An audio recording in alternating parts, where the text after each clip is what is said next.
Hello अस्सलाम वालेकुम guys. तो वेलकम टू अनदर वीडियो। तो आज हम बात करेंगे अपना HTML के बारे में जो हम करते आए हैं। तो हम शॉर्टली कंट्रोल ओ प्रेस करेंगे ओपन करने के लिए अपनी फ़ाइल जो हमने पहले बनाई थी ना, कंट्रोल ओ से वो ओपन होगी।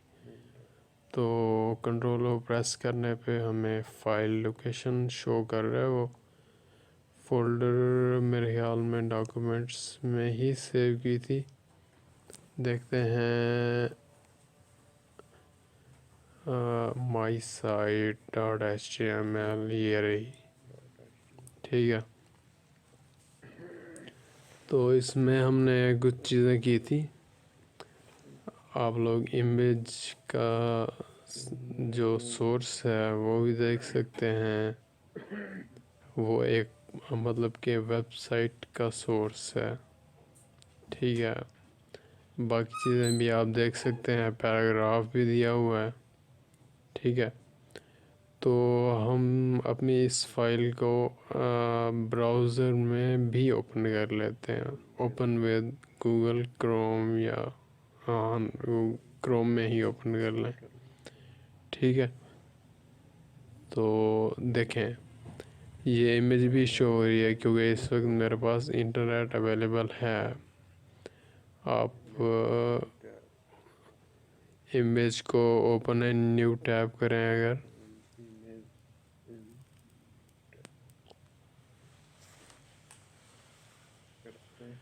तो देखें ये एक वेबसाइट के ऊपर होस्टेड है। ठीक है, और एंड पे आप देखें .jpg लिखा हुआ है। जिस तरह हम .html लिखते हैं अपनी वेब कंप्यूटर को बताने के लिए कि ये HTML फाइल है, JPG, PNG या GIF अगर हो तो वो इमेज के लिए इस्तेमाल होता है। तो इसके अलावा मैं आपको आज एक और टैग बताऊंगा जिसका नाम है BR मतलब लाइन ब्रेक। ठीक है, इस तरह तो पैराग्राफ मतलब कि एक ही लाइन में था। मतलब जहाँ पे पेज एंड हो रहा था वहाँ से नीचे आ रहा था। तो जहाँ जहाँ पे मैंने BR लगा दिया तो इसका मतलब वहाँ वहाँ से ये न्यू लाइन पे चला जाएगा। देखें यहाँ पे मैंने BR लगाया था और नीचे वाली लाइन पे और उससे नीचे वाली लाइन जो फॉरगेट लिखा हुआ है। ठीक है, तो आपने जो भी कंटेंट न्यू लाइन पे लेके आना हो तो BR टैग का इस्तेमाल करें। ठीक हो गया। और ये चीज़ आपने लाजमी जहन में रखनी है कि इमेज का नाम जो है ना वो एक्सटेंशन के साथ लिखना है, .jpg या .png। ठीक है, अब जब इमेज तो चलो हो गई। बाकी हम लोग और इसमें मेन चीज़ डिस्कस करने वाले हैं फॉर्म। जो जो आप लॉगिन करते हैं या क्रिएट न्यू या रजिस्टर होते हैं तो वो फॉर्म्स होते हैं, मतलब इनपुट्स होती हैं। ठीक है, तो टैग का नाम है इनपुट, किसी भी यूज़र से इनपुट लेने के लिए। तो इसका जो एट्रीब्यूट है वो है type is equal to text. ठीक है, तो हम लोग और भी इनपुट टैग्स बनाएंगे। ठीक है, लेकिन उनकी टाइप्स डिफरेंट होंगी। जैसे कि इसकी मैं नंबर लिख देता हूँ। ठीक है, और नीचे वाली की मैं पासवर्ड लिख देता हूँ। ठीक है, तो ये है मतलब इनका कोई एंडिंग टैग नहीं है। और इनके नीचे मैं बटन बना देता हूँ। तो बटन का क्लोजिंग टैग है, देखें उसने ऑटो ही लगा दिया विजुअल स्टूडियो ने। ठीक है, तो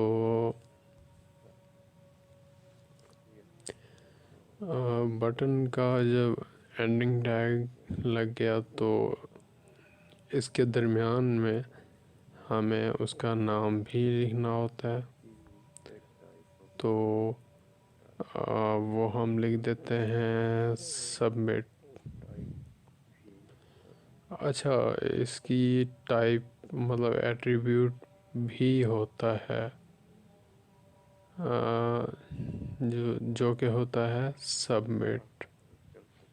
ठीक है, पहले तो इसका नाम हम लिख देते हैं कुछ भी, मतलब एनीथिंग, फ़र्ज़ करो लॉगिन या सबमिट। ठीक है, सबमिट लिख दिया मैंने। और अच्छा, इसकी टाइप हम लिखते हैं type is equal to submit. अगर हम हैश यहाँ पे लगाते हैं, ठीक है, नहीं ये तो हो गया टाइप। अच्छा, वो फॉर्म में, सॉरी मैं गलती से आपको पता बेटा, तो इस फॉर्म को हम देख लेते हैं। तो ये शॉर्टकट मतलब एक टैब से हम ब्राउज़र पे आए हैं आल्ट और टैब प्रेस करने से। तो आप नीचे नीचे देखें फॉर्म बन चुका है। ठीक है, अब वो ले भी वही चीज़ दे रहा है। पहले उस बॉक्स में उसने टेक्स्ट लिया, दूसरे में नंबर्स, और तीसरे में मतलब वो स्टैटिक में उनको कन्वर्ट कर रहा है। और अगर हम सबमिट करते हैं तो वो फॉर्म सबमिट हो जाएगा। मतलब वो हम फॉर्म के एट्रीब्यूट्स में लिखेंगे बेसिकली। फॉर्म को हम ऊपर लेके आते हैं थोड़ा, इस पैराग्राफ से भी ऊपर, मतलब H6 हेडिंग जो है ना उसके नीचे लेके आते हैं ताकि हमें क्लियरली नज़र आता रहे। और ये जो वाइट स्पेसिंग है, एंटर कर रहा हूँ मैं और 2-3 एंटर हो जाते हैं, कर देता हूँ या फिर, तो इसका कोई फ़र्क नहीं पड़ता। ठीक है, अच्छा, फॉर्म्स के जो एट्रीब्यूट हैं वो हैं मेथड। ठीक है, और अच्छा, इसमें एक मेथड है एक पोस्ट और एक मेथड है गेट। गेट का मैं आपको बाद में बताऊंगा। दूसरा एट्रीब्यूट इसमें है एक्शन। एक्शन का मतलब अगर हम हैश लगा दें तो इसका मतलब कि ये जो डाटा बंदा सबमिट करेगा पुट करके, तो वो इसी पेज के ऊपर उनको प्रोसेस किया जाएगा। ठीक है, या फिर हम इस डाटे को, मतलब जो एक टेक्स्ट नंबर पासवर्ड है, किसी और पेज पे लेके जाना चाहते हैं तो उस पेज का लिंक दे देंगे। अगर वो सेम डायरेक्टरी में है तो उसका नाम लिख दे देंगे, वरना उसका पूरा लिंक दे देंगे। ठीक है, तो फ़िलहाल हम एक्शन उसी पेज पे रखते हैं ताकि सबमिट करने पे हमें किसी और पेज पे ना ले जाए। ठीक हो गया। तो ये तो इनपुट की मतलब मैंने आपको टाइप्स बताई। एक और टाइप है फाइल। ठीक है, इस तरह काफ़ी टाइप्स हैं जो आपको मतलब कि आहिस्ता आहिस्ता समझाता रहूँगा, बताता रहूँगा। और एक चीज़, मतलब अगर आप फाइल इंक्लूड कर रहे हो तो ये एट्रीब्यूट लिखना लाजमी है। Type is equal to multi data, multimedia, sorry,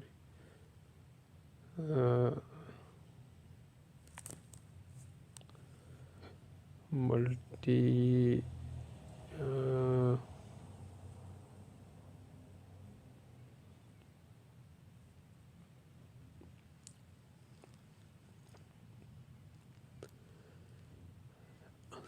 तो अगर आप फाइल इंक्लूड कर रहे हो तो आपको यहाँ पे एक और एट्रीब्यूट ऐड करना लाजमी हो जाएगा, इनक्रिप्शन टाइप।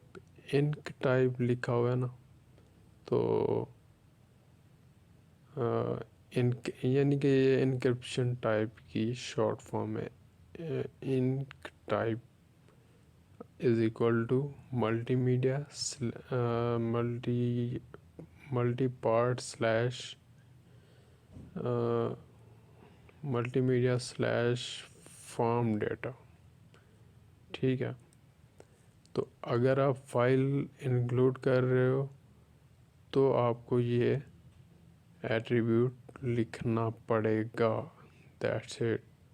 ठीक है, तो देखो ये फाइल अपलोड के लिए वो पूछ रहा है हमें, तो हम यहाँ पे कोई भी पिक्चर्स में से सिलेक्ट कर सकते हैं पिक्चर, और बाकी चीज़ें वही हैं। टेक्स्ट में टेक्स्ट ABC भी आ जाती है, 1 2 3 भी, लेकिन नंबर्स में सिर्फ नंबर आते हैं। और पासवर्ड में सारे कैरेक्टर आ जाते हैं, लेकिन वो स्टैटिक फॉर्म में आते हैं। ठीक है, तो ये हो गया। सिंपली एक लाइन में थे तो मैंने आपको पहले ही बताया, BR मतलब लाइन ब्रेक। तो आप इनके आगे अगर BR का टैग लगा दो तो लाइन ब्रेक मतलब वो सारे न्यू टैब नई लाइन पे चले जाएंगे। ठीक है, तो देखो ये सारे अब नई लाइन पे आ चुके हैं,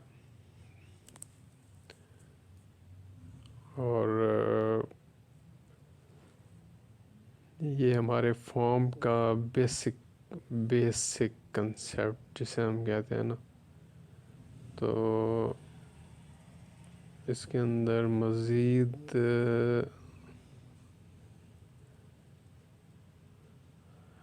फॉर्म के अंदर देखा जाए, हाँ सेलेक्ट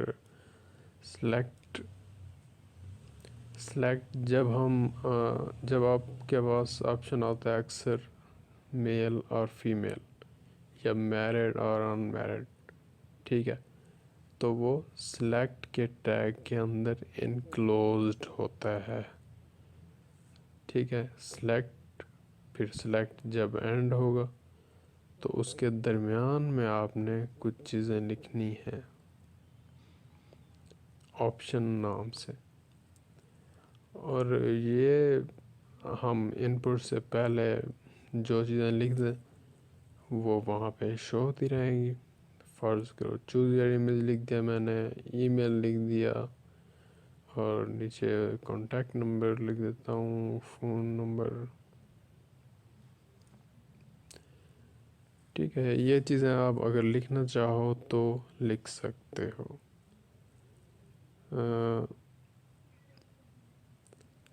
ये अभी बेसिक्स हैं, आपको मैं बाद में प्रॉपर भी बताऊंगा।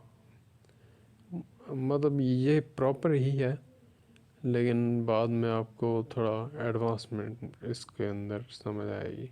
ठीक है, अब यहाँ पे मैं लिखता हूँ फेवरेट फ्रूट्स, क्योंकि लिस्ट बन रही है ना, ड्रॉप डाउन लिस्ट जिसको हम बोलते हैं। पहले में हम एक फेवरेट फ्रूट में एप्पल लिख देते हैं, और क्या होते हैं, बनाना हो गया, और इसके अलावा ग्रेप्स हो गया। ठीक है, तो इस वक्त जहन में नहीं आ रहे मेरे, तो एक ऑप्शन को और देते हैं। जितना ऑप्शन आप बनाओगे उतना ड्रॉप डाउन लिस्ट में आएंगे। देखो एंड पे ना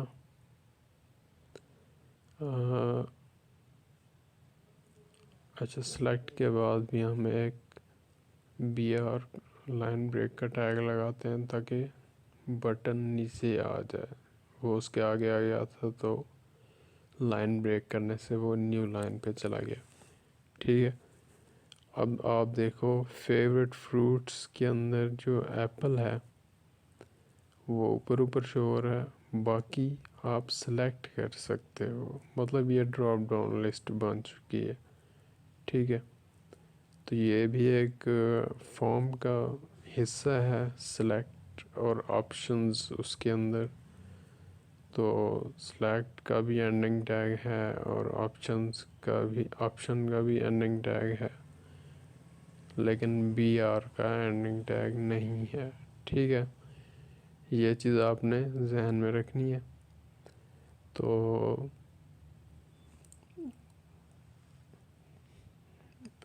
हाँ, एक और चीज़, कलर मैं आपको बता रहा था कि input type is equal to colour.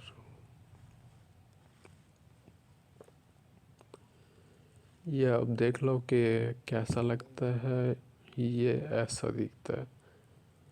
तो उस बंदे के पास एक कलर की लिस्ट चली जाएगी अगर वो सिलेक्ट करना चाहे तो। तो ये बेसिकली यूज़र से इनपुट लेने के तरीके हैं, और ये सारे फॉर्म के अंदर ही सिलेक्ट होते हैं, मतलब प्रिपेयर होते हैं। फॉर्म ही इनको तैयार करता है। ठीक है, तो फॉर्म यहाँ से शुरू हुआ और बटन के नीचे एंड हो गया। ठीक है,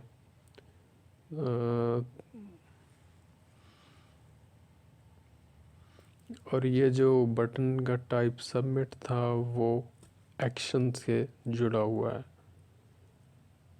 सॉरी, मैं इनपुट टाइप के अंदर ई देना भूल गया, इनक्रिप्शन टाइप। तो इस बटन का जो सबमिट है वो फॉर्म के एक्शन से जुड़ा हुआ है। तो एक्शन जहाँ पे होगा वहाँ पे ही ये बटन ले जाएगा। तो अगर आप कहीं और बटन बना रहे हो तो आप टाइप सबमिट ना लिखो, वैसे ही बटन का स्टार्टिंग टैग एंडिंग टैग डाल के दरम्यान में कुछ लिख दो बस। हाँ, और चीज़, मैं आपको एक टेबल बनाना भी सिखा देता हूँ। अच्छा, सबसे पहले हमें टेबल हेड, टी एच का मतलब है टेबल हेड। ठीक है, हेडिंग, टेबल हेडिंग होगी, और हम इसमें लिख देते हैं आईडी, नेम लिख देते हैं, और फादर नेम फादर लिख देते हैं। इसके अलावा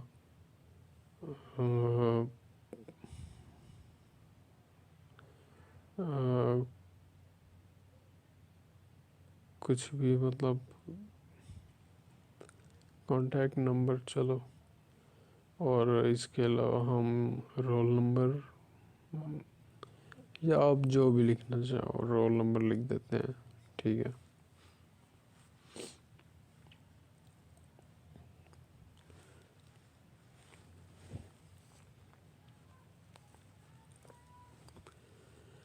अच्छा सॉरी, मैं यहाँ पे टी एच के सारे टैग बना दिए, लेकिन ये जिस तरह रोज़ होते हैं ना, टी आर का एक टैग है, टेबल रो, इसका मतलब है, मतलब कि ये एक ही रो में होंगे। कॉलम्स होते हैं ना जिस तरह, उसी तरह रोज़ होती हैं, मतलब लेफ़्ट टू राइट। तो पहली रो में हमने टी एच, टेबल हेडिंग्स डाल दी, और इस रो में हम table data, T D, table data डाल रहे हैं। ठीक है, और इसमें हम वही चीज आईडी लिख देते हैं, कोई भी आईडी हो, नेम कोई भी। तो ये हम सैम्पल डेटा इनपुट कर देंगे, टी डी। ये चीज़ आप याद रखोगे, टी एच जो है ना वो थोड़ी बोल्ड होती है, थोड़ा मोटा होता है, ठीक है। और टीडी टेबल डाटा जो है ना वो इतना बोल्ड नहीं होता, सिंपल टेक्स्ट की तरह होता है, ठीक है। तो ये हमने सैंपल डाटा हम मतलब एक रो तो बना ली, हम इसी को कॉपी करके पेस्ट कर देते हैं, कुछ और रोज़ बनती जाएंगी। टी आर का टैग कॉपी कर रहे हैं हम, ठीक है, रोज़ बना रहे हैं। आप चेक करो, देखो ID, name, father name, contact और रोल नंबर एक ही रो में है। उसके बाद न्यू रो है, हमने रोज़ ही कॉपी की है, टी आर के टैग को हमने कॉपी किया है तो रोज़ बन रही। तो अच्छा, टेबल के हम बॉर्डर नहीं थी उसकी, तो बॉर्डर इज इक्वल टू 1 कर देते हैं। तो ये देखें आप, बॉर्डर इस पर लग चुकी है। तो ये तो अभी HTML के एट्रीब्यूट्स आप देख रहे हैं। आपको मतलब CSS जब स्टार्ट कराऊंगा ना तब आपको मज़ा आएगा, क्योंकि वो स्टाइलिंग है बेसिकली। ये आप स्ट्रक्चर सीख रहे हो, ठीक है। मतलब हमारी बॉडी में जिस तरह हड्डियां हैं ना, उसी तरह ये आप हड्डियां ही सीख रहे हो, चमड़ी आपको। ये जो स्टाइल का टैग है ना, ये CSS के लिए इस्तेमाल होता है। इसको बोलते हैं इन लाइन CSS, यानी कि लाइन के अंदर हम किसी भी टैग के आगे style is equal to some CSS। देखो बॉर्डर रेडियस मैंने लगा दिया 10 पिक्सल का। और देखो CSS लिखने का भी स्टाइल ऐसा है कि बॉर्डर रेडियस मतलब प्रॉपर्टी नेम, फिर कॉलन, फिर उसकी प्रॉपर्टी, फिर सेमी कॉलन, ठीक है। सेमी कॉलन के बाद फिर आप प्रॉपर्टी नेम, फिर कॉलन, फिर उसकी वैल्यू, फिर सेमी कॉलन। मतलब इसी स्टाइल के अंदर ही चलते जाओगे आप।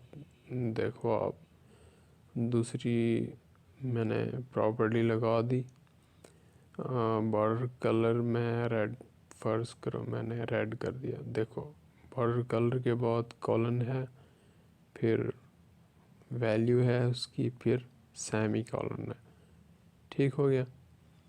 तो ये हम लोग देखते हैं कि कैसा लगता है। तो इसका स्टाइल के अंदर ये ऐसे ही चलेगा सारा कुछ, ठीक हो गया। तो वो बॉर्डर 1 तो लिखा हुआ है वैसे ही। तो देखते हैं कि क्या इफेक्ट आता है इनलाइन CSS का। बॉर्डर 1 को आई थिंक काट देना चाहिए, ओके, क्योंकि बॉर्डर रेडियस लगाया हमने। रेडियस आपको पता है किस लिए इस्तेमाल होता है? गुलाई के लिए, गुलाई के लिए। कलर हमने उसका बॉर्डर कलर लिख दिया। तो बॉर्डर लिखने का तरीका ये है, उसका साइज़, फिर सॉलिड या डॉटेड, फिर कलर, ठीक है। हम यहाँ पे लिख रहे हैं बॉर्डर 1 पिक्सल, 1 पिक्सल होना चाहिए, सॉलिड होना चाहिए और रेड होना चाहिए, ठीक है। तो बॉर्डर की ये 3 प्रॉपर वैल्यूज़ हैं, ठीक है। अब देखो बॉर्डर रेडियस तो आ गया, मतलब बॉर्डर की गोलाई जिसको हम बोलते हैं, ठीक है, वो तो आ गई है, लेकिन अंदर लाइनिंग नहीं आई। तो उसका करते हैं कुछ।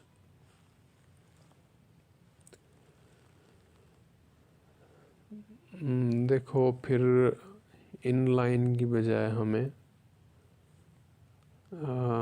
इन पेज ही करना पड़ेगा। ठीक है, उसका तरीका ये है कि हेड के अंदर स्टाइल का टैग लगता है और फिर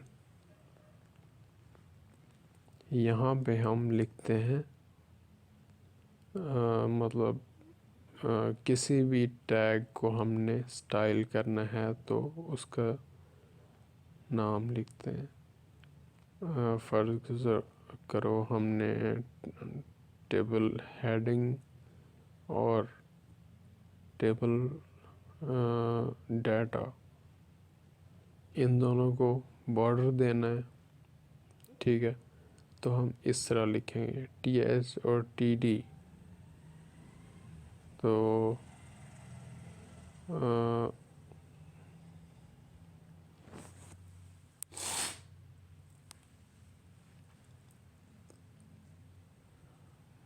ये क्यों नहीं आ रहा बॉर्डर 1 पिक्सल सॉलिड ब्लैक या रेड या कुछ भी लिख देते हैं हम। ये रेड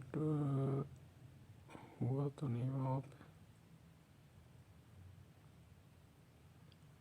कोई एरर है मुझे लगता है। तो हम लोग देखते हैं कोड में TDTH सिर्फ TD करके देखते हैं।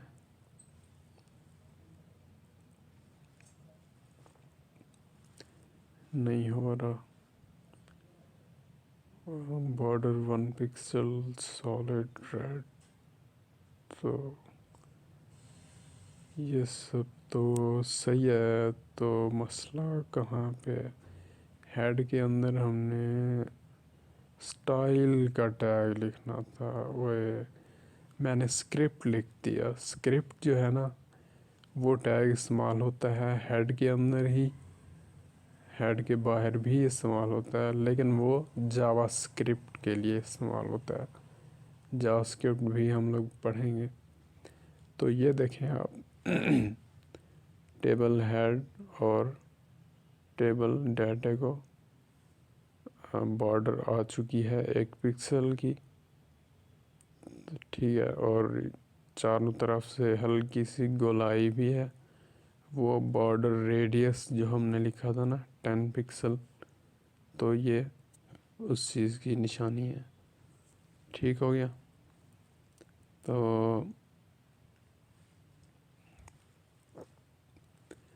हमने फॉर्म्स पढ़ा, हमने टेबल भी पढ़ लिया, थोड़ा सा इनलाइन CSS भी लिख पढ़ लिया, स्टाइल के अंदर जो लिखते हैं। ठीक है, और थोड़ा सा इन पेज CSS भी पढ़ लिया जो हम हेड के अंदर लिखते हैं। ठीक है, तो और लाइन ब्रेक पढ़ा। ये चीज़ें आपके लिए, ये देखें मैंने इसका इनलाइन CSS हटा दिया तो कोई फ़र्क नहीं पड़ा, क्योंकि मैंने इन पेज जो कि हेड में स्टाइल के अंदर लिखा जाता है वहाँ पे डाल दिया। अब मैं टेबल की विड्थ 100% रखता हूँ, तो वो डिवाइस के हिसाब से, अब अगर मोबाइल है तो उसकी विड्थ जो है ना 100% कितना होती है, जितना उसकी विड्थ है। तो इसी तरह इसकी विड्थ भी उतना ही है।